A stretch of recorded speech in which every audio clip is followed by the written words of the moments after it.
If you're experiencing low performance on your Steam Deck, there are several steps you can take to unlock its full potential. Follow this guide to improve your gaming experience. Step 1. Check system updates. Make sure your Steam Deck is running the latest software version. Go to Settings, select System, and check for any available updates. Installing updates can improve performance and fix bugs.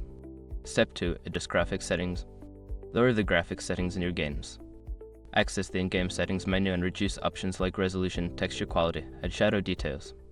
This can help improve frame rates and overall performance. Step 3. Optimize power settings. Navigate to the Performance tab in the Steam Deck settings. Adjust the power settings to prioritize performance over battery life. This may involve switching to a higher performance mode. Step 4. Manage background applications. Close any unnecessary applications running in the background. Press the Steam button, go to Library, and check for any games or apps that may be consuming resources.